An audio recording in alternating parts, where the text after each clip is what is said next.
You're listening to the Decentered Media Podcast with me, Rob Watson.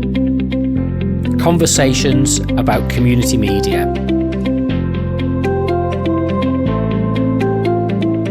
Visit decentered.co.uk or follow on Instagram and Twitter at Decentered Media. Hello, it is Friday the 20th of February. I'm Rob Watson and this is a Decentered Media Podcast, and today I am with Samir, and we've just had this conversation about, it instantly goes out of my head how to pronounce people's surnames, so apologies. Can you tell us if you pronounce your surname for me? And by the end of the conversation, I promise I'll have learned how to pronounce it. Well, that's quite all right, Rob Watson. It's Samir Padania. Thank you very much. It takes about 10 times for it to fit in. I go back through all of my podcasts and it's never right. And it's like, so I've embraced it as a quirk. So we're here today to have a conversation about the report that you co-authored for Demos about the future of the BBC. And it's entitled, let's see if I got my webpage up with a copy of the report. It's Our BBC, a blueprint for more independent and future-proofed BBC. It's always good to start off, I think, before we jump into the report, is tell us a little bit about yourself and what your kind of involvement as a media analyst, how that's come about and what your experience is and what's your journey been like. What are my credentials? So I am not a journalist by training, not a sort of newsroom journalist, but I've worked in and around journalism and done bits of journalism, but mainly in and around journalism to support it in various ways over the length of my career. So I started, originally I wanted to work in documentaries, so I sort of worked as a documentary researcher, but then I worked at an organization called Panos in the early 2000s, which was the Panos Institute, and it had offices around the world, that were essentially, it was a sort of ended up being a decentralized network, everybody sort of equal status, Zambia and Haiti and South Asia and wherever. And that was focused on supporting independent public interest media around the world to strengthen informed, inclusive public debate. And that was really the kind of grounding that got me into this field, and I was there for a long time, like 6 years, worked in lots of different things, but also saw firsthand, how the internet was affecting in various different ways what was going on for journalism in lots of different societies around the world. And so that was then, that was the first major sort of and long job that I did. Then I worked at Witness, the human rights organization in New York, for 3 years, where I ran a sort of project that was effectively the sort of YouTube for human rights. It was the first online space designed from a human rights perspective to take all this sort of footage, the kind of stuff that we're seeing, the sort of the documentation that's happening in Minnesota and so on, and everywhere around the world. It was the first attempt to go, okay, what is this stuff? How do we categorize it? How do we think about this new world of what was then called UGC, user-generated content, and to put a human rights frame on it? So, that was, interaction with big tech, seeing the power of the platforms, seeing the sort of power and the need for imagery and truth and reality to be contextualized, and how you do all of that work. So quite forensic work in a way. Beginnings of how you use all that stuff in even legal proceedings and so on. And then I came back to the UK and worked for Open Society for 4 years as a grant maker, Open Society Foundations, in their what was first called the media program, then was the program on independent journalism. And so that meant making grants in areas like media policy, sort of different kinds of journalism organizations, and then eventually in sort of journalism startups, experimentation, innovation, the kind of new frontiers of what was going on in journalism. And I left that almost, in fact, about exactly 10 years ago. And since then, I've been sort of independent come freelance, and I've worked in lots of different settings, but really doing 3 or 4 different things. One, working on the funding environment. How do you improve the funding environment for journalism, for media policy, for healthy information generally? And that's obviously, 10 years ago, we were in one place. 10 years on, obviously that landscape looks entirely different. But in a sense, the sort of resourcing constraints, whether it's done through philanthropy or public money or private equity or whatever means, we need to be thinking about all of those continuously as ways of strengthening the information environment, strengthening journalism, and so on. Then I also think about how you build actual funds. So I've done different work on sort of how you build funds. I was part of the Nesta Future News Fund a few years ago, short-lived, sadly. And I've co-wrote a paper that was about how to build national journalism funds that's been used in lots of different countries around the world as a sort of part of how they've tried to build their own national funds for journalism. And worked a bit with the International Fund for Public Interest Media. So, from very sort of international level, all the way down to setting up the first local news fund in the UK, which was in Newry, sort of participatory local news fund that was in Northern Ireland in Newry, and that was with the Public Interest News Foundation. And then that's led into some work that's kind of place-based, really, looking at cities and places and how they handle, often, we talk at quite an abstract or national level about media and how it impacts and what we need to do with regulation and policy and funding and so on. But the reality is people are in places, the pandemic, I think, particularly forced us to think about this a lot, and what that local layer is, how you interact with information in your own community and where you are. And if you think back to the pandemic, in a way, it seems almost like quite an innocent time in information terms compared to where we are now, where, you've got hybrid information warfare happening and all sorts of, AI generated publications at the local level and things like that. Back then it was, there was sort of slop and crap, but, quite a lot of the time humans were producing it. So I think, that's the other area where I've really been looking quite a lot recently at how, how to bring people together at that local level to think about, think about the common interest about quality information at the local level, really. But these are the sort of threads that kind of weave through all the way through, really. But, of course. It's like I always describe it almost like a strings on a guitar. You pluck one and there's a resonance between the others as well. So these kind of correspond across different applied domains. Would you think of yourself as a systems thinker, or what? How would you describe yourself if you're because you're thinking strategically? Your experiences taught you about strategic approaches to this issue. You try, but I think the systems are also incredibly entrenched and difficult to change. So I think that I see a lot of systems thinking that is, you can't argue with it as an end goal.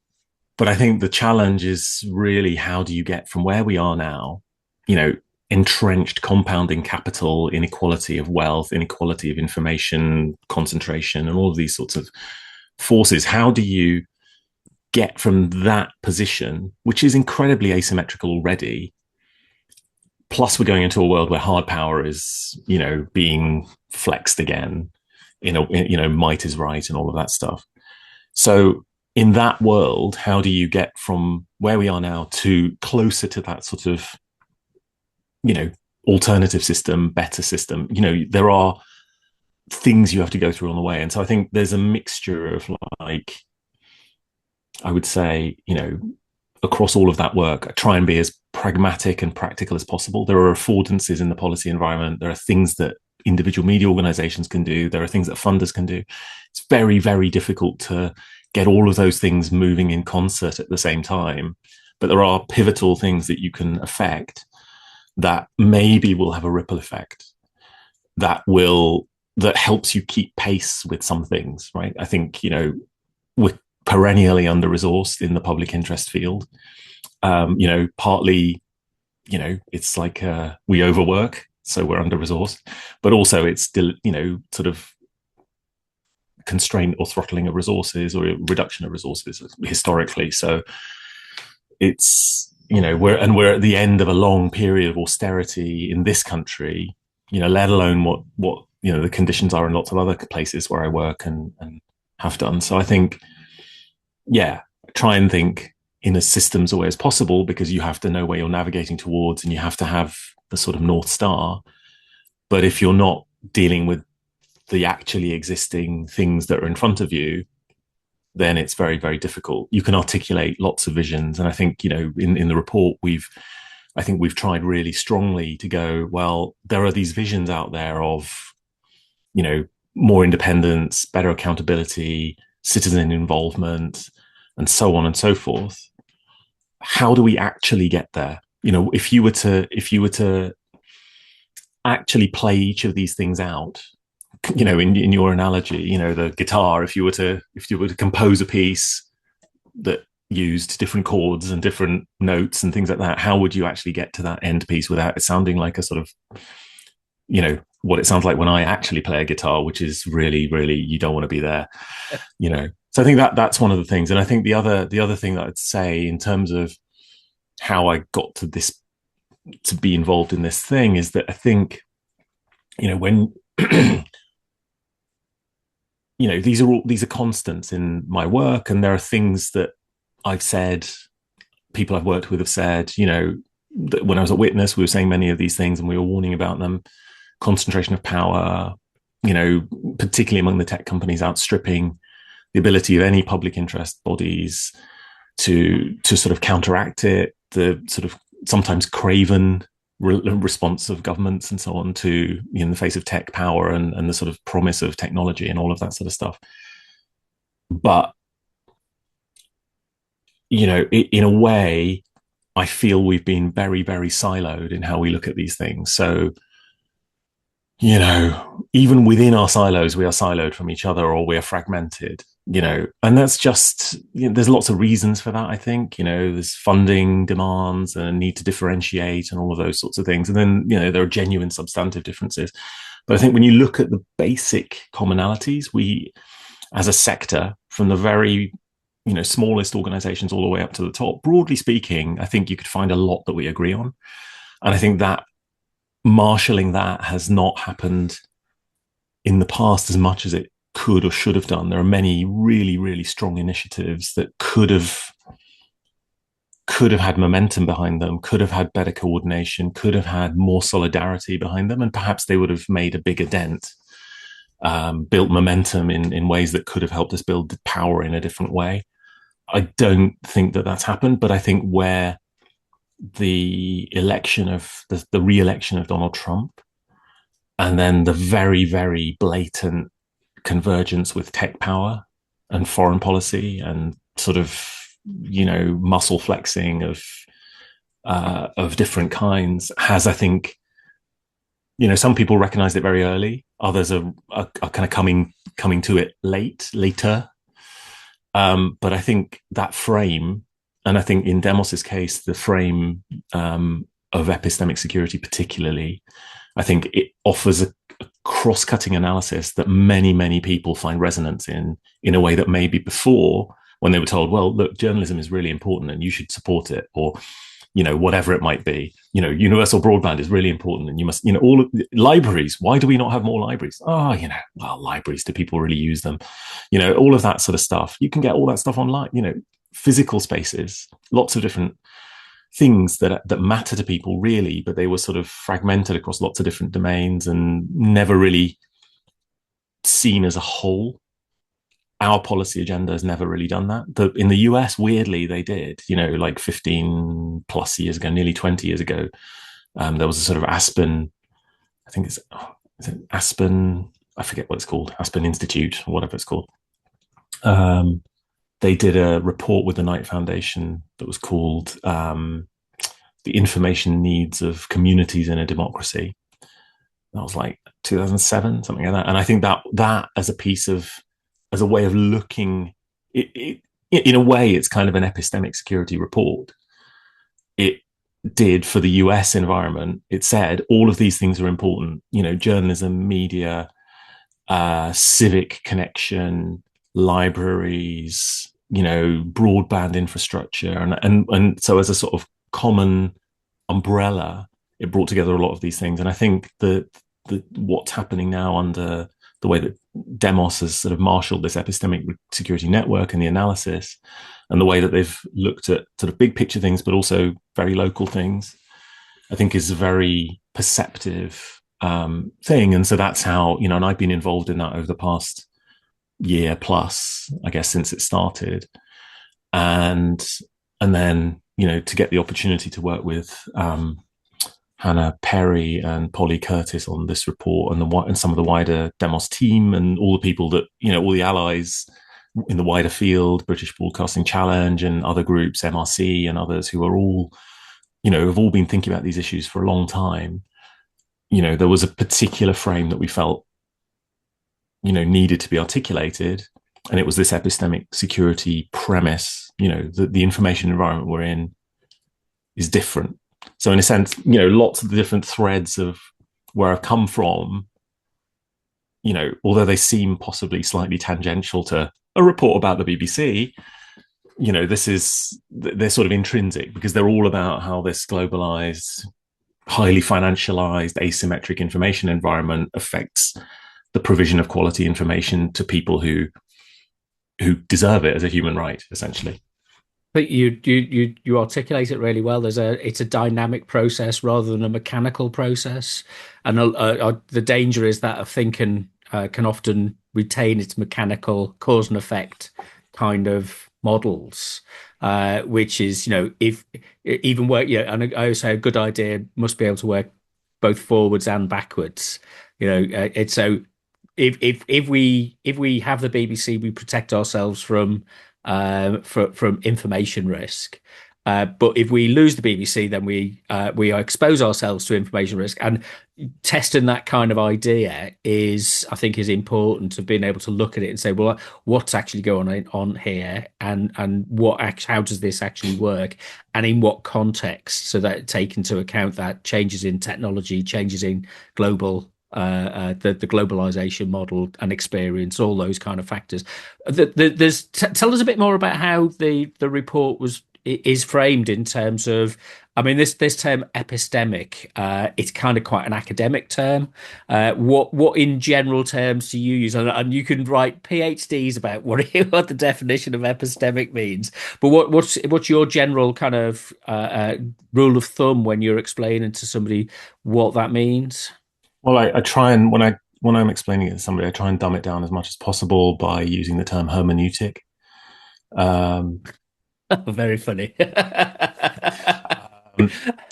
No, I think, in a way, I think the framing that and I think everyone acknowledges that it's, in a sense, it's, it sounds a little bit like an arcane term, but I think the value of that is that it sticks. It is something, even if you can't pronounce it, you recognize it.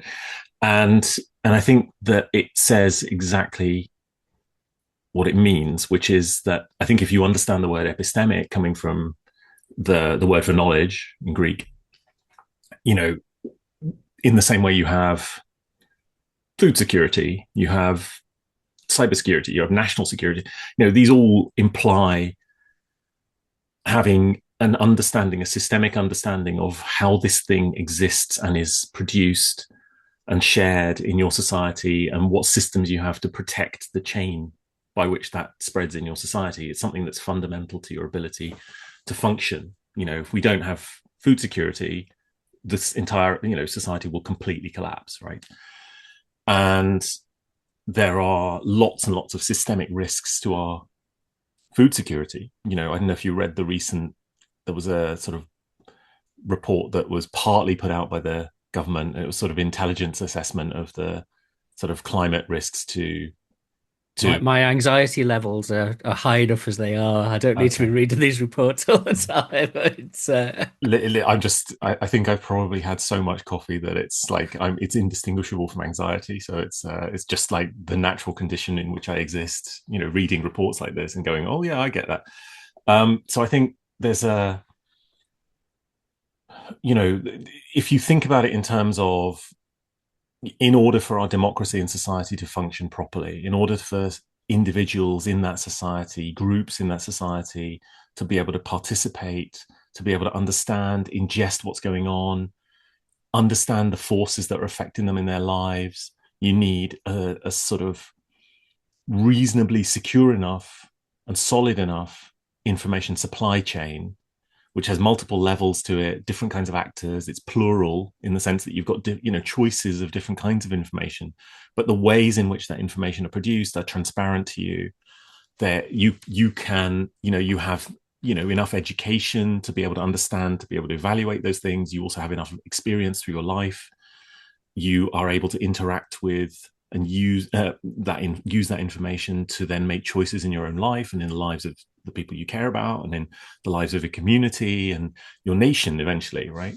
So I think that's essentially what we mean by epistemic security, in the sense that there are, the media is one part of that, but it's not the only part. You're talking about knowledge institutions, science, rule of law in a sense is essentially, in a way, an epistemic thing. It's a predictability of how the law will treat everybody equally, and there are predictable things that happen, and what is evidence, and all of those sorts of things, right? But in the particular lens that I come at it from, of course, I look at a lot of different issues related to public interest, a lot of issues related to the sort of broader information environment. But one of the ones where I'm, if you like, more specialized is around, what is happening to media organizations of all kinds and all levels and all funding models and all, revenue models in that environment. And so, within the way that Demos has framed epistemic security, to them, there's, two particular areas where there is, a real risk and a real opportunity. One is around the public service media. These are like, if you look at, I forget the latest, apologies, I forget the latest figure, that whatever the EBU's figure was, but of like aggregate expenditure on public service media across the space that they cover. So Europe, but it's more than just the EU. It includes the BBC and everything else. And so if you look at that, it's tens of billions that is spent across the European space. That's a lot of money, a lot of investment in national information infrastructure. If you think about it that way, it's not just strictly, as much as all of those things matter, they do matter to people because it's how they personally interact with a service or whatever. But the sort of bigger picture of what that represents across all of these issues is where we sort of, in a way, in our report, coming from an epistemic security frame, we sort of say, you've got an information ecosystem, everyone is in it all the time, and it's increasingly all parts of life, all parts of policy, all parts of services, all parts of everything pretty much are digitalized and mediated through digital technologies of one kind or another. We carry personal devices that are constantly monitoring us and leaking information about us and all that kind of stuff.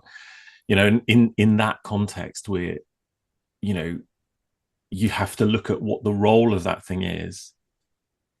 In our case, it's the BBC, and understand what, yes, it was designed for a particular thing 100 years ago, and it's gone through periodic evolutions. What do we need to do now that is fit for purpose for the times that are here and the times that are coming? Not fighting yesterday's battles.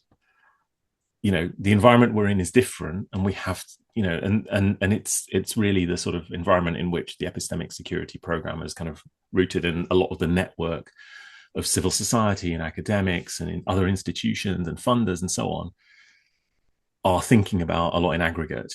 There's lots of stuff, it's not just about media. There's, the elections bill and all sorts of other aspects that are really critical pieces of, whether it's legislation or policy or whatever it might be, that network is thinking about. So that's why it was really, to me, a sort of exciting opportunity to try and offer a new frame, to this, to how you think about public service media in the current environment. You explain that really well. I think the obvious question that comes to mind is, how do we know when we haven't got epistemic security? what does that feel like? And then also, I kind of fully agree that I think the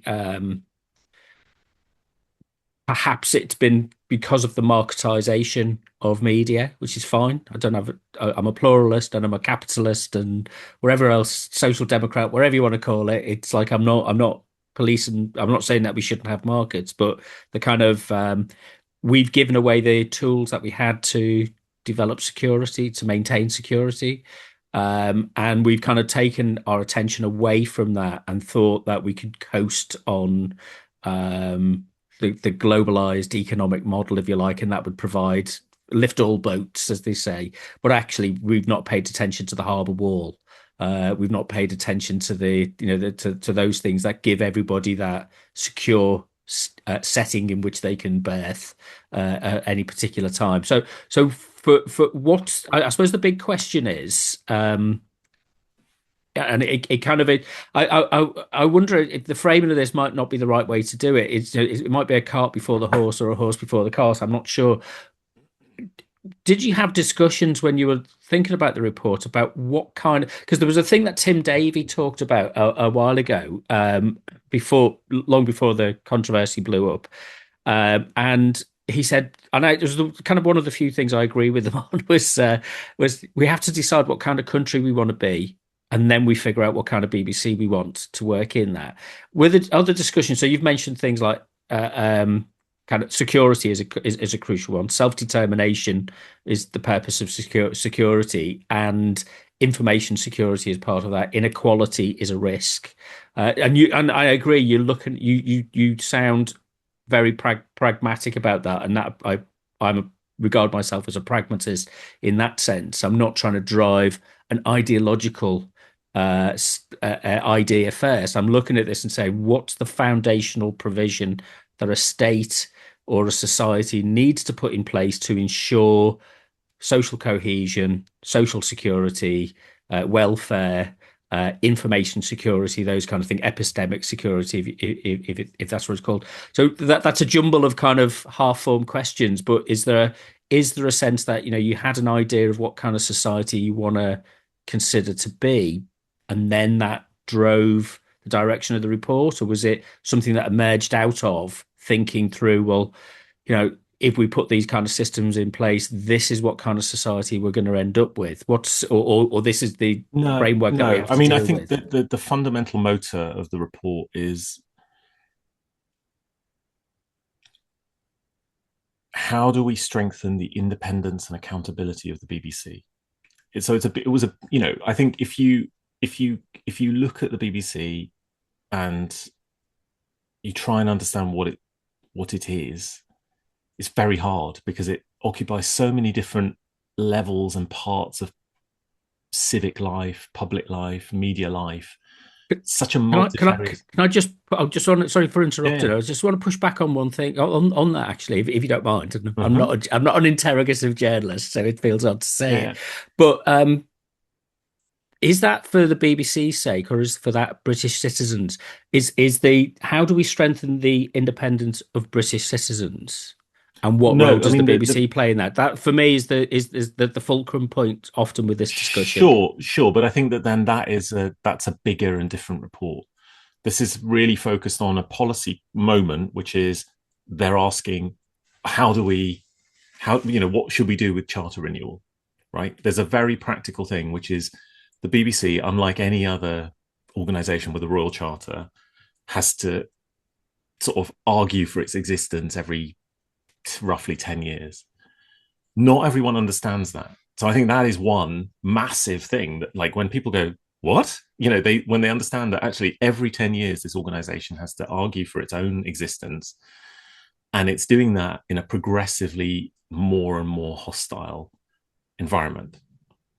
One where, I mean, if they had said to, there have been discussions about, this for quite a long time, and it's kind of, it's been floated, but it's kind of been as a problem.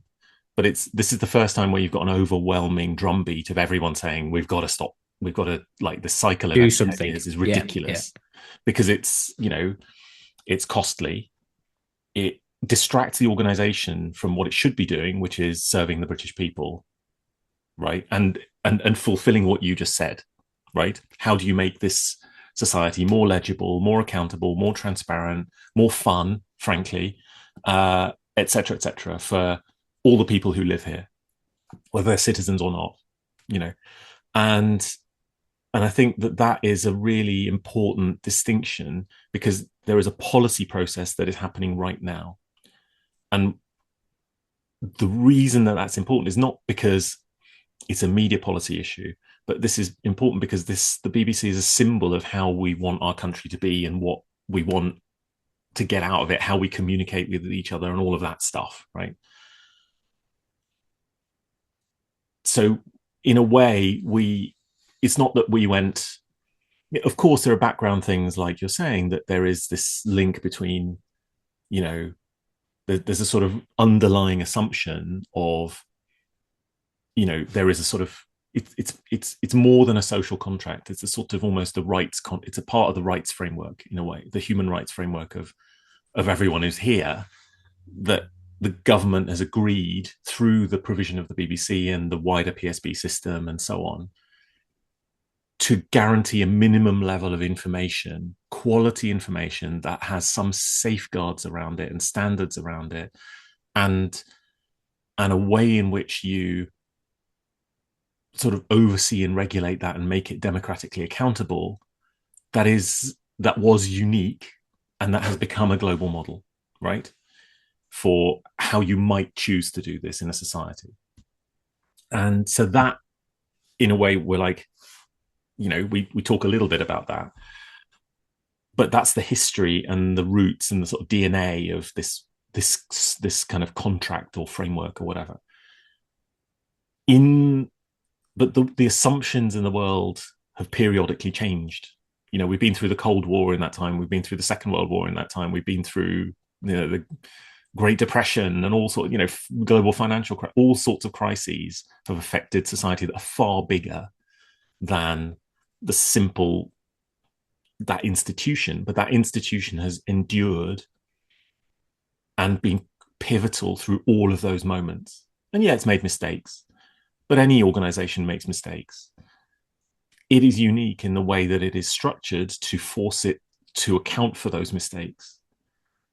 And, it has this mandate, and it has this mission and public purposes that are written into the charter, that are, it's a charter intentionally because they sort of thought it gave it a special status that was sort of beyond politics.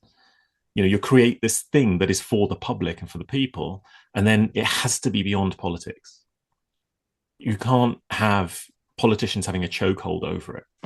And so then go on. So that's a really good point. Go on. So I think in that, and that was, it's more, I forget how the way that's, it's more, it's more noted in the aspiration than the observance, if you like, right?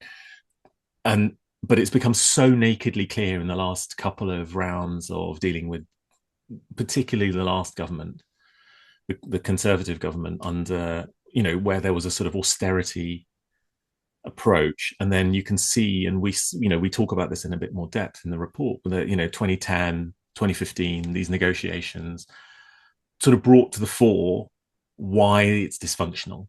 You have an increasingly, a sort of board that has direct political appointees in it, effectively, which has played out in this most recent Trump edit crisis. You've got chokehold over the funding model. So, the government is the one that decides all of these things. This isn't the BBC that exists and decides what it wants to do, and then the government gives an opinion. No, the government decides all of it. The government writes the legislation, decides what's in the charter. It deals with, what the exact funding model will be. And the BBC essentially goes, it puts in its views, considered views based on all sorts of feedback and input and its own experiences and, its vision of the future and all of that kind of stuff. But ultimately it's the government that decides, and that's this consultation. So that's why that consultation and the practical issues of what that offers opportunities to argue and help reframe the debate is where I think we're at. That this is a moment at which you have to look at that and go, okay, this is in the world that we exist in, and in the world that, frankly, in the last sort of 15 months or whatever it is, has become increasingly nakedly apparent to everybody, that our information ecosystem, the way that most people in the UK access information, the systems on which they work, the ways in which they share and engage with their friends and family, and online, the devices on which they're working, an overwhelming amount of this is foreign owned and largely US owned. And we've seen how that is now more and more closely allied to, for whatever reasons. In some cases, it's clearly a sort of political and ideological agenda. In other cases, it's a purely commercial decision. Expedient, working with an administration to maximize your opportunities. But that has ripple effects for us, and you've seen it in the trade deal, and you've seen it in content moderation decisions, and you've seen it in the Grok nudification challenges, and you've seen it in with child sexual material online and all sorts of different elements. And when you read back, I think everyone, there's been enormous numbers of people, digital rights community, particularly, but lots of people in civil society and so on have been trying to fight on this front. We're now at a point where I think it's apparent to everybody, the climate people, the science people, the law people, the media people, child rights, gender, LGBT, everyone is under attack in their own silos, but they've all, I think, finally the penny has dropped that it's this wider information ecosystem. Plus you've got, so that there's that ecosystem is the one in which we all rely on and our services rely on. So it's not just the media issue. It's a kind of, it's like our systems. Yeah. I was going to say, is that a bit like a fish complaining that the water's wet?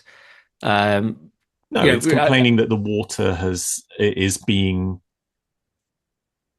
I suppose polluted is the word that is probably the most appropriate, and there's sort of substances in the water, and it doesn't have any say over how the water is. Sure. Yeah, I mean, but I think that the thing is, actually we do have some control, and so from our perspective, that investment in the national information infrastructure that is represented by PSB or PSM is the sort of bedrock of being able to make the wider information ecosystem, which includes local and independent media, community media, which includes, civic information, which includes all kinds of, arts and culture. A few weeks ago, I gave a talk at the art at the Remix London Summit, where I was talking about the commonalities between the arts and culture sector and what they're undergoing and what we're undergoing in the independent, local, and public interest media.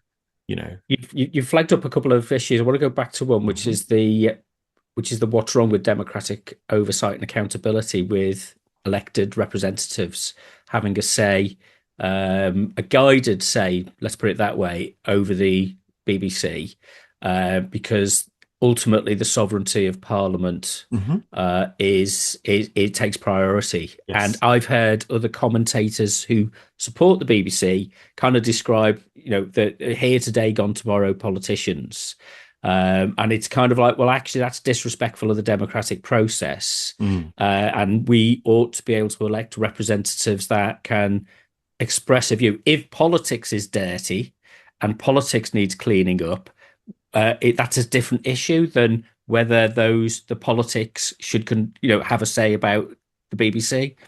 No, that's not what we're saying. We're not saying that it's wrong for politicians to have a say or oversight. It's absolutely right that there should be delegated democratic authority. This is an enormous expenditure and an enormous piece of infrastructure that the British public are told they have to pay, right? It's not a tax, but many people experience it as one, or they are taught to think of it by some people as a tax, right? So in a sense, there's this relationship, there's a discourse about it that's partly come from our politics. But what we're looking at is not that wider discourse necessarily. We're looking at the actual mechanics of how do decisions get made about the BBC. At the moment, you have, the sort of charter process renewal is essentially run by and driven by the government Secretary of State. Then you've got a midterm review. You've got various different institutions, the National Audit Office and Ofcom and so on, that all have processes of scrutiny over the BBC. Rightly, there should be good and rigorous scrutiny of the BBC. However, what I think, when you look at that system and when you talk to people in different parts of that system, both in the scrutiny infrastructure and within the BBC, what you realize is that it's created this constant sort of panopticon within which the BBC is operating, of scrutiny and of watching for tiny mistakes and blowing those tiny mistakes up into huge political things, things that would have been an editorial error that would just have been, in a newspaper, newspapers or other news media organizations, they make, comparable level sort of editorial errors all the time. They publish a correction. Sometimes if it's a really egregious case, but in the BBC's case, because of this combination of factors and that there are ideological opponents of it, then that gets blown up. And then there are sort of, some of that does happen in our politics. But more, what we tried to understand and try to unpick was how are, for example, governance decisions made? Who is on the board decided? How could that be made more independent and transparent? Is that something that absolutely needs to be decided by a minister alone? Is that, something that should be under ministerial discretion? We think not, because ultimately, going back, like I said, this is about independence and accountability. And at the heart, the independence is about editorial independence and creative independence and operational independence of the BBC. That is why that is there, because it acts in the public interest above all things. It is above politics. It is above all these other things. It exists as an information structure and actor whose job is to, in part, without, as they say, fear or favor, address things in a courageous and bold way, creative way. It's almost in some ways, it's almost a sort of experimental thing, constantly evolving, because that's its job. It sort of incarnates the public interest in a very real way. And so in order to have that facility, that capacity, it needs certain things to be in place. It needs adequate funding. It needs, freedom from political interference. It needs access to sort of an understanding of the landscape and technologies, and a capacity to develop new ones and to embed the public interest in those, whatever new technologies are coming, as it has done for 100 years. And it needs a relationship with the public. And so what we have done with the report is to, in a sense, understand that set of principles that allow the BBC's internal things, which we don't go near. We're not making, we're not opining on sort of the nature of the editorial processes or anything like that. That's a different report, and B, probably different people who need to think about that, right? But what we can do is think very clearly about, if you are going to create the space for the BBC to do that, how can you do that in a way that is practical, builds on the system that exists and introduces new elements that allow the BBC to continue to be accountable, responsive, but have security of tenure, if you like, like an academic, in a way that sort of, they know that they've got a long, long time. Well, their existence is guaranteed. Nobody's talking about abolishing the armed forces, are they? Nobody's talking about the health service might be modelled in different ways, but it's essentially we need healthcare service. I suppose that one of the things that kind of I think narrows this debate a little bit is about the focus on information, rather than the wider sense of cultural enrichment. And I think the epistemic model, in a way, is you're absolutely right. I agree with you about the threats and the need to have something in place. But to deliver news, we've always used this argument is in the past, to get large audiences to news, you have to provide entertainment. And there is a bit of the, I agree with you about the strictly fallacy. And there are many people who I, think that, I don't think it's a because fallacy. I don't think it's a fallacy. I well, think well, those things are I've important. experienced it. There's Yeah. people. I gave evidence at the House of Lords a few years ago, and I was asked a question by a bishop, and whose name I can't remember. Was, well, the BBC is really popular because 9 million people watch Strictly. Yeah, but 61 million more people don't watch Strictly. What you're doing is you're extrapolating your experience from your social group to then justify something for everybody else. And I like the idea. I think what is really good in the report is that stepping back from this and looking at the meta questions and the systemic questions that then connect these things. And I just wonder that the cultural enrichment question is kind of really important to be, and it's touched on, but it's not it's often one that's kind of it's about your sense of identity, it's about your sense of social purpose, it's about your sense of, kind of belonging, all of those kind of things that bring people together in a cohesive society, however that is expressed. And we want that to be expressed creatively and with independence for those people who are engaged in this creative process as well. But that I often find that my colleagues who particularly focus on journalism are obsessed with news reporting and information management, and they forget that you need a popular, idiotic, crazy set of programs to deliver people to the. You need Morecambe and Wise to deliver 20 million people to a news bulletin. But that's what I meant when I was saying earlier about the multifaceted nature of the BBC. If you reduce it to news, of course, that is an unbelievably important function in this moment. Having high quality information that is sourced in the most rigorous forms possible, that is tested, that has incredible decades and decades of editorial expertise, although quite a lot of that is because of the sort of funding crisis, is always under pressure and so on. But it's still incredibly high quality. And it's not just domestic, it's international, right? So it's also an anchor globally and therefore a target globally.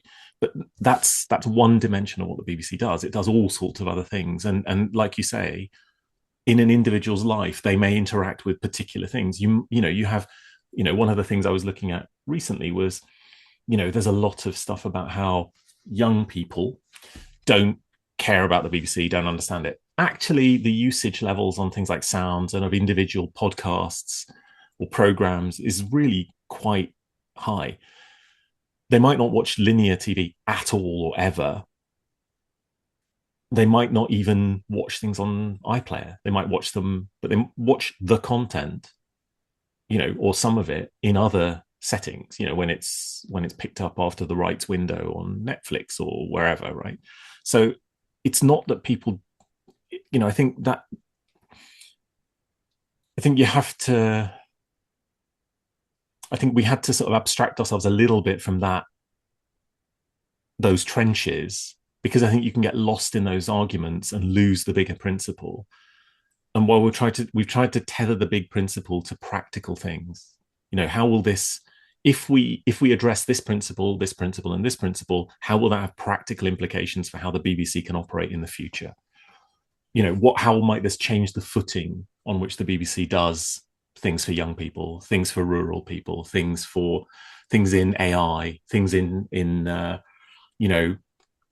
there are a bunch of different things that it could do differently if it weren't constantly going. At the moment, this time limit on the charter, for example, is a major issue. I think everyone agrees that's unworkable. It should at least, most people think, I think it should have the time limit removed, and then that allows it to think more clearly, right? If you think, I don't know if you watched Lost. Did you watch Lost? When they have that button and they have to press the button every however many seconds or minutes or to hours reset. or whatever. Yeah. Yeah, and reset, right? If you think about the panic that induces, that's basically what the BBC has to do every few years. And the expenditure of that, the chilling effects, the drift, and everything else that happen because of that are things that impact practically on editorial. They impact on creative freedom. They impact on risk taking and choices. They impact on what services they prioritize or don't prioritize, things that they close. So, because they're having to demonstrate this thing all the time, they can't think strategically in the long term because they're having to react to these windows of political opportunity. And so if you remove that, but then the concern that some people have is, well, if you remove that and you give the BBC a forever charter or a perpetual charter or whatever, like all the other organizations that have a charter, you're basically telling it you've got carte blanche to do what you want. That's not true, because it has these mechanisms for reviewing its strategy, for reviewing its budgets, for reviewing its performance in some ways. Not performance on the level of was this program a hit or not? Was this a flop or not? But on the level of, has it delivered against its mandate and its purposes? Big picture delivery, Yeah. not micro delivery. It's not accounting. And then if you have that, you have a sort of higher level charter, which is permanent, and then you have a proper framework whereby you can be responsive to circumstance, you can be responsive to technological change, social change, demographic change, whatever it might be. And you have a periodic way of reviewing that and changing not the charter, but of changing the framework by which it's operationalized. Then I think you have a better balance, like a normal organization, not this sort of periodic psychosis that happens where they're like, oh my God, we have to navigate through this sort of political moment. It becomes less of a political moment and more of a strategic moment, which then I think makes it much more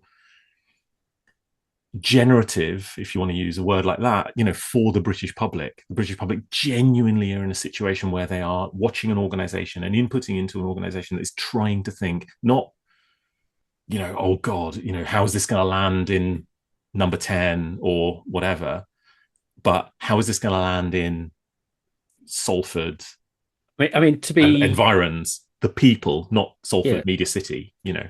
Yeah. The kind of feedback loops that are built into this are quite important. But trying to frame this is the in the past we've had a strong plural model, imperfect, and it was only for a short period of commercial television, commercial radio, newspapers, cinema, and alternative providers of news and entertainment services to the public.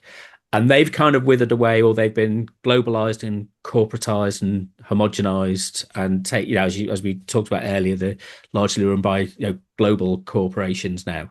And you don't have that local supply, that local independent determination of media anymore. So the BBC is kind of more exposed in a way because you don't have those homegrown organizations and institutions that are relevant to people here and now. You're doing something, and for me, it's the question of how do we. There is a really interesting factor which we won't have time to get into, but I'd love to follow up at some point.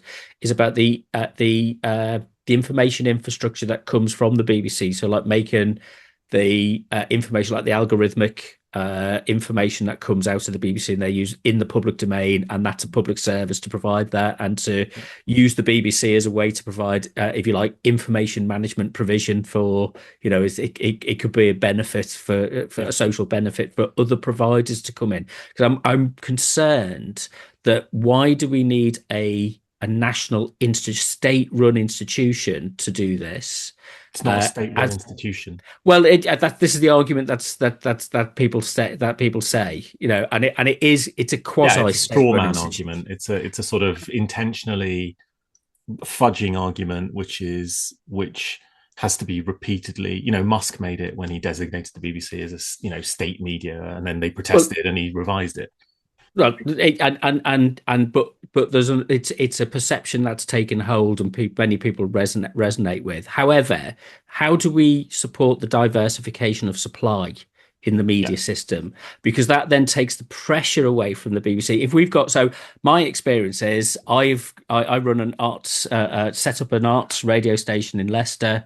And it's going to have a slow process of development, but we've secured of funding for it, which we're grateful for. And but the BBC comes along and runs its BBC Radio 3 Extra service, whatever they've called it, and it's like, and the all the work that other independent providers could be doing suddenly it took away my business model. It took away the ability for me to claim that little niche that I was going to go after. It washed that away. So the power of the state is like, I understand with things like transport and trains are being renationalized because the economic model of it hasn't worked as it was thought it was going to work. But then a lot of the train services that are being provided on a free market basis, like the European services, are states who are, the Italians are going to run additional services through the Channel Tunnel, that kind of thing. So there's who is and how people are providing these things has to be done at a certain level. I'm a distributionist, so what can we push down with media to the lowest level?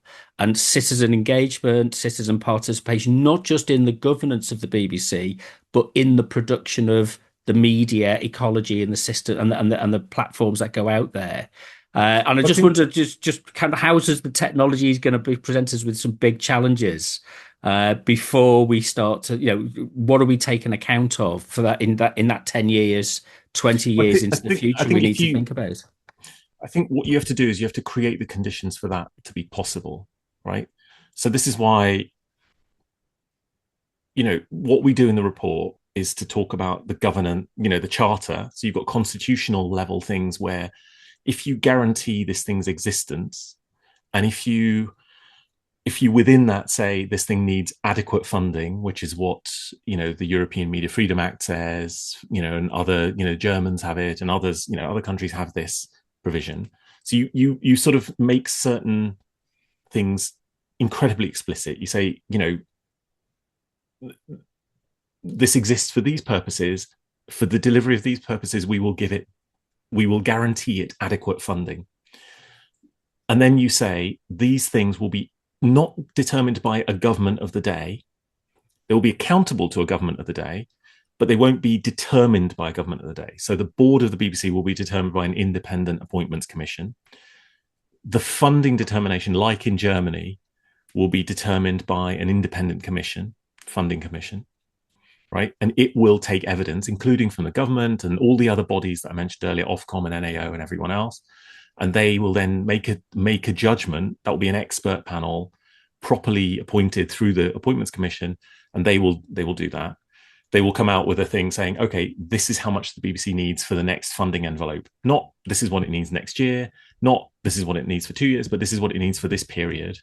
And it has a guarantee of amount of money. But as part of those purposes, it's possible to say that, they're under discussion, and organizations like PINF and others are sort of arguing very strongly, and I think rightly, that there should be a shift in the relationship between truly independent organizations and the BBC at the local level. And that does need to be renegotiated. I don't think it should be a, panicked negotiation that sets in stone things for the next period. I think it should be a framework that then allows over time, with principles in place, which then allows over time, minimum level of kind of sort of responsibility on both sides. If it can't be properly negotiated, somebody has to step in. That's usually probably DCMS, or a regulator or whatever. But I think I think those sorts of signals to show that the BBC is not there to, it's there as a sort of, in a way, there are assets the BBC has. It has, to the extent that studios and things like that are still important, for people who are recording things off their laptops or their desktops or whatever, right? But some of that infrastructure is still important, and some people want to use it. There are things like that. There's, space, printers, people working out of their back rooms or their bedrooms, or things like that. Then, the infrastructure of local news is very precarious and thin. 1-2 person organizations that are producing essential stuff for their communities, whether it's, investigations or arts and culture or about health or just about civic life or whatever it might be. That fabric is there and has been there for a long time. As you're part of it. Community radio is incredibly important in this country, hospital radio, all of these different elements that are there. In Wales, you've got the Papuri Bro, the sort of local Welsh language free sheets that communities come together and create. There's all this fabric of local media, but policy has never really addressed it. Partly because I think there hasn't been this urgency of the information landscape panic, right? So I think in this context, I think this is concentrating minds, but I think it also requires, from the very local level, people to get organized and say roughly what it is they want, collectively. Because I think if and this is why the consultation is important, understanding those impacts from, yes, a media perspective, but also a broader civic life perspective. There's attempts, to try and push back on, the Pride in Place program is an attempt to reinvent and rebalance some of the, some of the stuff around leveling up and, the roots of Brexit and all of these different things, right? And historical inequalities that have just been there for decades and decades and decades and never really dealt with. And I think one of the challenges is that has never really been done systematically and properly on the level of media, local media, independent media. There's been a complacent attitude towards, big media groups, media consolidation. All of that stuff, I think, is true. But what we're talking about in this process is what can you do to create the best conditions for the BBC to be able to act on that over time? You can't make a bunch of changes and then expect them to change overnight.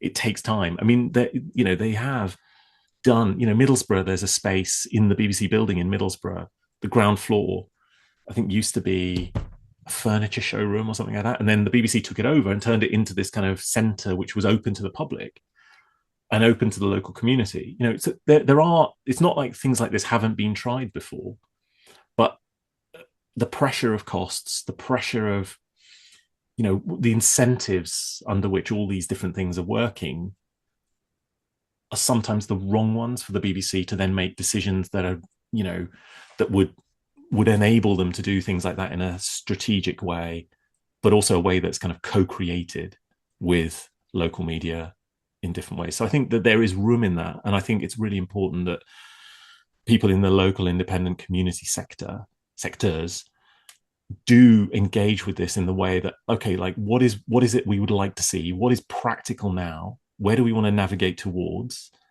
What are the things in these, whether it's ours or the British Broadcasting Challenges or whoever's proposals that we think, yes, we endorse those because those, broadly speaking, will help protect an environment in which what we want to see can happen.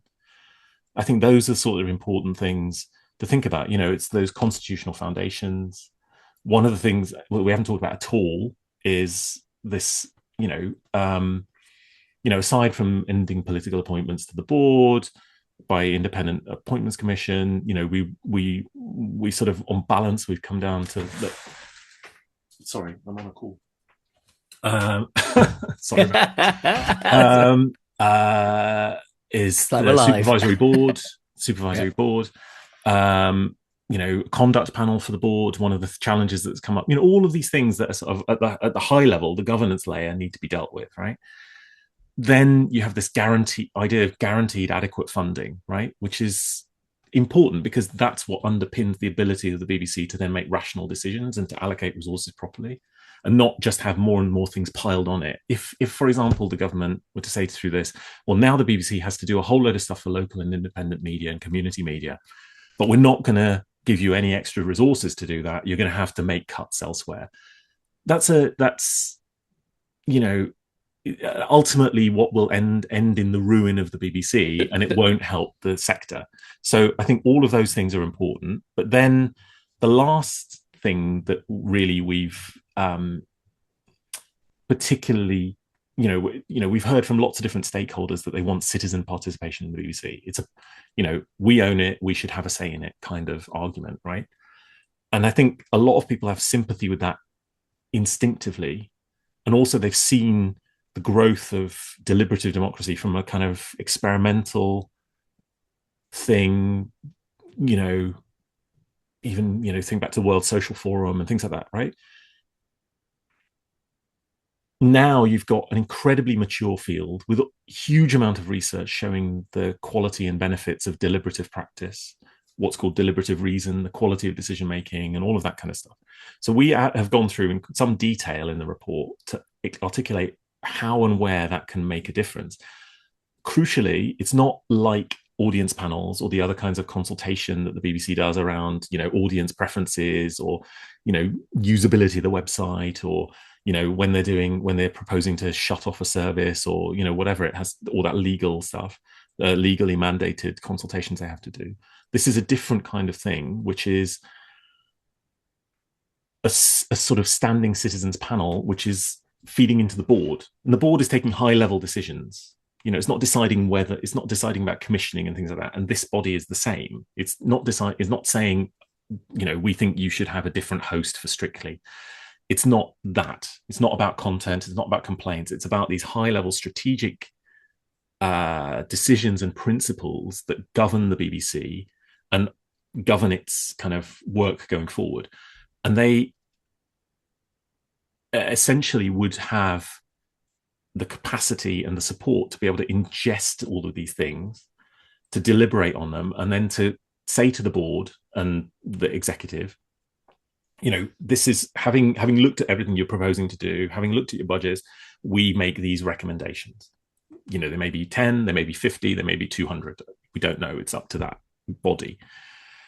And then the board and the executive would have to respond. And many of them will be completely sensible things that, in with the best knowledge that body has got, access to research, access to experts, access to the BBC board and leadership, and all of that kind of stuff. They will then come out with these recommendations, some of which the board will just go, oh yeah, of course, that's a great idea, thank you, tick, tick, tick. And there'll be others where they disagree or they modify, and they have to explain why in detail why. And that's called a comply or explain. In corporate governance, it's called comply or explain. And that's the principle on which this thing should work. And it should be done publicly, because the body that we're talking about is not a sort of random selection of citizens in terms of, whoever's got money to participate or time and leisure to participate. This is a process that in deliberative democracy practice is called sortition. And they get thousands and thousands of invitations to participate sent out. Of all of those people who respond, then there's a sort of a kind of what's called stratification, which is done to pick a demographically representative set of people. We recommend somewhere like 100, 120 people that in aggregate represent the diversity of the country, geographic, different minorities, educational background, all kinds of different elements, social and economic status, and all kinds of stuff like that. And then that body effectively is the public. It embodies and incarnates the public. So it's not like, an audience panel, which is like we took a representative sample of the UK public and we asked them some questions. No, it actually becomes a microcosm of the UK public, and they have authority to call witnesses and this, that, and the other. And they're given expert support to do that. So it's a bit different, and they're part of the governance, and they have to be answered. When they speak, they have to be answered. And the other element, and that's ongoing, and, sometimes they might be asked big picture questions. The board might say, okay, well, look, we've never actually asked the public what they think the public interest is, right? So that body could be asked to deliberate on the public interest. Come out with what you think the public interest is as the sort of embodiment of the UK public. This will be an important document that we will have alongside the BBC's own definition, right? It's not going to tell the BBC what to do, but it's going to say, this is what we think. And it gives the board and the BBC executive and BBC in general and society a view. It's like, this is what people who spend time together, get to know each other, have different political affiliations, different social backgrounds, different ethnic and minority characteristics and whatever, they collectively have deliberated and they've come to this set of trade-offs, right? It's not like it's not like an opinion poll where it's like one slice in time. What do you think? Should the BBC be abolished or not? It's more about that. And then there's a second thing, which is as I've said, like the whole thing of the charter is to make the charter long term. in the future, there may be a government that has a large majority that wants to make changes to that charter. Some of those changes might be completely rational and fine, and nobody would argue with them. But there are some of those that might threaten the existence of the BBC or the fundamental characteristics of the BBC. So what you have to do in that case is we recommend invoking, like spinning up a new separate one-off citizens assembly, selected the same way, but then that would deliberate on what the government is proposing to do. And then it would have to offer, before the government can act or legislate, that body would need to table a report. It need to deliberate and then table a report to Parliament. Then Parliament would consider that. All of the legislatures of the UK would consider that. They'd all have to vote, supermajorities. And then 3 years later, a second assembly would do the same thing, so that it isn't and this is quite a common practice in very, very consequential decisions like that are sort of, to do with getting rid of something, that has been a fixture for a long time, or changing your voting system or whatever. You need to have this time delay it's like a sort of air gap in a way, so that then you have one set of decisions, advice, and then a decision, and then another set of advice. And if the same decision comes through and all of them vote again, then fair enough. That's a democratic decision. Parliamentary sovereignty is upheld. But it's introducing an element of calm and deliberation to the process that counteracts what sometimes are incredibly rapid political moments that can sweep away institutions without due consideration. So I think that's one of the things that we feel is crucial. And also what that speaks to is this kind of relationship of trust. People talk about trust and, trust is eroded. And I think, it's a whole other conversation. But I think in some senses, you have to demonstrate your credentials and you have to demonstrate your willingness to be vulnerable and to invite people in to co-discuss with you. And I think that vulnerability, we're in an era where that is possible with PSM. The nature of if we use the high street as a model, as we mentioned, it was the anchor institutions. You get the big shops, and it's incredibly important because it defines what other shops might be in that area. So there is a role because it can produce content at scale and it can be seen externally. But also, I think you have to. Sorry to interrupt, but I think also you have to remember that a lot of the work that's done, BBC does an enormous amount of consultation, audience research, and everything else. But in a sense, well, I think you've a lot of it is consumer. Yes, like and the point I was going to make is that with community media, we say it's 10% media and 90% community development.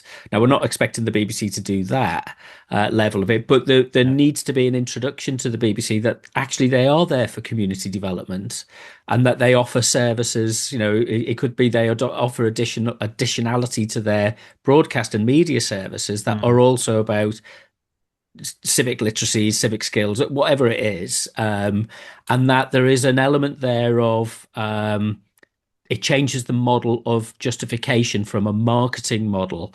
Which is the point that you were kind of. I think there's a spectrum. There's a spectrum. There is, but there's a dependence. We know that decisions taken about BBC local radio have been done and widely opposed, but the marketing information that is used to justify them isn't entered into the public domain, and it isn't set up. If a citizens assembly would produce a different set of outcomes and a different set of values, and BBC local radio in England anyway would be handled in a very different way. So there's experience of that. And you can see how it can benefit if you're taking those appropriate parts. I'm not saying you take every part of the BBC. Those that are appropriate, you can work within that. And it's got to be aligned. I think it's got to come in a context where the footing on which the BBC, its constitutional footing is not one of constant uncertainty. There's a thought that comes to mind, which might be a bit flippant. Apologies, but I've reached the age now where seeing a intergenerational change for the BBC doesn't much interest me. But we need to get our next generations of licensed or supporters of the BBC enthused to support the model of the BBC? Because my immediate response would be to say, well, I'm not sitting and living through an extended bureaucratic process of regulating the BBC. In a month's time, I could have something set up for myself and just get on with it and do my own YouTube channel and start making my own films or something like that. What we it's not a static. And I think this is a conversation, another conversation at another time, but it's not static. And Yeah. that dynamic model of it is the exciting part of it. And what I'd kind of like to see a lot more is that embracing and that challenge of saying, I mean, I think the Demos report's really well laid out and systematic. But from government, I'd like to see some. I think the big mistake that was made was with, and a lot of things I lay at the blame of Osborne and Clegg and Cameron, was that the BBC was given an impossible job in the last charter renewal to be a global industries player. And they basically downgraded its role as UK civic institution, or as a foundational institution, as we discussed. But And I I think think both, so. It's set up to fail almost in yeah, for that. sure. The conditions in which it's been, it's been given, you know, not just perverse incentives, but I think conflicting incentives. Yeah. And so I think what we're trying to do in this is to say, if you correct some of those things that are upstream of the decision making the BBC has to do, and the sort of societal contract between, you know, I mean, it's a universalist organization, right? It's the only one in that way, other than the NHS, right? And it's universal in the sense that it genuinely has in everything it is doing to think about how this is going to impact literally everybody. It doesn't always meet that because it's had a 40% real terms cut in 15 years. And that a lot of that has happened also in the technology domain. It's 40% across the board. Some areas have had 60%, 80%, others have had less, right? So it's that fundamental characteristic of it having universality at its core, that also has to evolve in step with the times or ahead of the times. And so I think that's one of the things that we're trying to say, is that there is, if you think about universality, it's not just a one-way universality provision. There's got to be universality encoded within the BBC in the sense of the public as well, and the avenue that we're opening is through this citizens panel and the public lock that we talk about on fundamental changes to the BBC through this one-off citizens assembly structure, which is a kind of emergency brake, if you like, right? Okay, somebody wants to destroy this thing. We need to call on the people to decide, because ultimately only not decide, but their advice needs to be before Parliament transparently, so that parliamentarians, although they are elected representatives, they can't necessarily invoke "we're doing this in the people's name" if the people as a constituted body also get to speak directly. So I think those sorts of things, I think, are much more current and contemporary ways of thinking about how universality evolves into this new information ecosystem that you talked about. So they are responses to I try and wouldn't. do that. I mean, I get beginning to pick up a sense of, actually, maybe the word universality has run its course, and we need to think about social and cultural cohesive identity, inclusion. I don't know what the language is. There's a debate to be had, I think, following on from this, in terms of saying, well, what do we mean by universality? Because if that's the guiding principle of the BBC, then, and you mentioned earlier, and I think you're absolutely right about the BBC trying to salami slice every sense of sector, demographic profile, and provide a service for them, rural, urban, age group, all of that I'm kind of not. thing. I'm And I not think that's informed enough that to no, say. no, and that might be counterproductive. I'm aware that I've taken up loads of your time. You've been really generous. I've got two kind of last questions to wrap up on. One is, what's the report been like? What's the feedback that you've had? How's it gone down? And secondly, how do people get in contact with you if they want to follow up and take up these issues with yourself and your colleagues? So I think response has been really positive. I think, from all the different stakeholders that we've talked to, that have contacted us, that have wanted to talk to us about it, and so on. I think there are there's 4 or 5 main things that we've had feedback on. I think there's a very, very widespread agreement that the time limit on the charter should be removed, or at the very least extended to a really, a generational period, minimum 25 years, if not longer. So I think that, there are certain things that I think everyone has agreed with. I think the removal of political interference in the appointments and in the funding, I think lots of people, even if they're sort of like nuances in the mechanisms, we haven't talked about what the funding model should be. We haven't gone near the license fee or household levy or anything like that. We certainly don't think there should be advertising on the BBC. And the subscription model also, we think, is sort of, not the right direction to go under, because all of these they militate against the idea of universality. They begin to create divisions between people, where actually the idea is that this is a universal service. So we've had feedback on all of those, and people broadly support that. I think the idea of guaranteed funding, I think most people see that as keeping step with international practice, and that actually the BBC could set international standards on that. And that in that frame, it would allow the BBC to act in a different way. So all these different pieces, I think in a way, what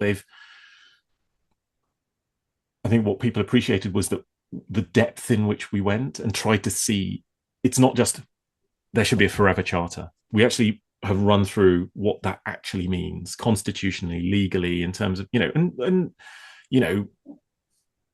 how it interacts with these other parts. What are the, once you give somebody a sort of forever charter, how does that affect accountability? What do you need to do to accountability and review and responsiveness and so on?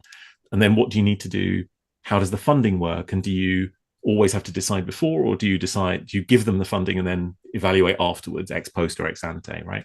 All of these different things, the moving parts, we've sort of tried to game out and work out what is a good balance that is not Quangoifying the BBC, that allows it to operate with editorial and creative and operational freedom, that gives it security of tenure, if you like, and preserves and in fact strengthens the accountability that the BBC should have, because it's a publicly funded institution. We fund it. And that contract to reinvigorate it, whatever the funding model ends up being, we need to find a way to do it, because this is an absolutely critical capacity.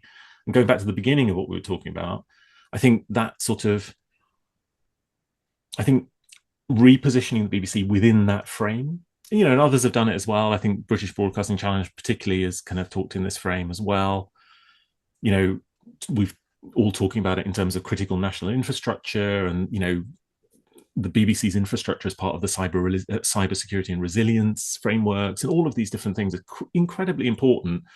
They seem really, really boring technicalities, but without addressing these things first, the stuff down the line, the editorial freedom, the creative, the programs you get to watch, what kids get to watch on their devices or whatever, religious programming, what rural people, farming program, whatever it might be, all of these different things, plus the stuff that happens with AI, as we didn't really go near, investments that the BBC can make, unless you get this other stuff right and you create it in a way where no single strike from an adversarial actor can take the whole system out, right? Which at the moment, the possibility is there for that to happen. So, unless you address that and you create a system where you are defending the BBC in depth, and one bit of contagion doesn't take out the whole system, which is what we think we've designed a sort of a version of. And we think that it's incumbent on the government to do that now, because the turbulence that is coming is going to be much, much, much more turbulent in the information environment, in terms of information war. The sophistication of what is happening already is pretty drastic. So we need to secure this facility, this capacity in our society, this institution, and then we can move from there, and we can make decisions. And but you need that foundational strength as a sort of basic set of conditions. Otherwise, things are going to get considerably worse, and the organization will be weakened if we treat it like we did in previous times, where, it was, is the BBC too big? How do we cut the wings of the BBC in order to make sure that it doesn't impinge on others? Some people in this consultation have said to me, is the BBC big enough? To your question about being able to compete against these global giants, and it's not that will not have impacts at home, but at the moment, at least the impacts will be rooted in public interest principles, in accountability, in democracy. Whereas at the moment, all the impacts are coming from unaccountable, oligarchic, politically mysterious, ideologically, not to everyone's taste, unaccountable organizations that are headquartered abroad. And that's happening throughout our media ecosystem. So if we want a bit that we can control, and we can say, we genuinely have levers or buttons to push on this thing, and they mean it, and they really mean that they're in our interest, these are the kinds of reforms that we have to put in place. And I think that will cascade down to the local level, the independent level, the community level. It won't happen immediately, but I think these are the bedrock things that will allow the kinds of people that you've worked with all your career, that I've worked with intermittently in my career, to feel more confidence that, okay, we can see a new horizon opening up where we have opportunities, to dialogue with this institution in a different way. Otherwise, I think it's just a zero-sum game. I think that's a really good final point. It isn't a zero-sum game, and that's the trick that some people want to kind of play on us. So you've been really thoughtful. You've been really generous with your time, and I really appreciate the kind of pragmatic way that you look at through things, rather than you're not taking an ideological. There might be something, we all have our perspectives, but it's not. It's open to discussion, which is what was the debate around this so far has kind of lacked, and it's nice to have that opened out. But I think you do need people with very strongly held principles, and you need a spectrum of views and opinions. I don't think I think, and just like in any space, I've worked in the human rights sector, and you need people who will absolutely under no circumstances compromise, and will stand publicly and have huge public support for that, because it keeps everybody honest, and it shows you that there are truly principled positions. It's not that our position isn't principled, but it is deeply principled, but it's trying to look at, okay, there are these realities here that we have, in order to get to that, you need to work through steps to get there. And so therefore we have, and Demos is a cross-party think tank. It's not an ideologically driven think tank in that respect, other than believing that citizens, are key to all of this. So I think that's the premise from us, was to listen, understand the spectrum of opinion, work with and understand people who come from different perspectives, but who have great ideas. There are excellent ideas across the spectrum of the groups that are thinking, but this is a huge, crazed huge organization with so many different facets to it. It's going to take a lot of people's ideas and input to ensure, and it needs sustained engagement, for that to happen. So yeah, it's not a zero-sum game. It matters to all of us. And then in order to get in touch, Demos you can write to hello@demos.co.uk, and they will generally respond pretty well. And then to get in touch with me, usually LinkedIn is probably the easiest. So yes. I'll put links in the blurb, as they say. All right. You've been listening to a Decentered Media podcast with me, Rob Watson, and thank you very much, Samir. This has been incredibly thoughtful. If you want to follow more from Decentered Media, go to decentered.co.uk. I'm on all the social platforms at Decentered Media, I think. And if you want to support, I have a Patreon account that you can modestly chip in to help support and develop these podcasts as we go along. But until next time, thank you very much.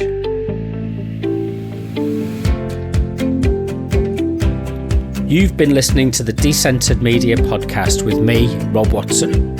To find out more, go to decentered.co.uk or follow on Twitter and Instagram at Decentered Media.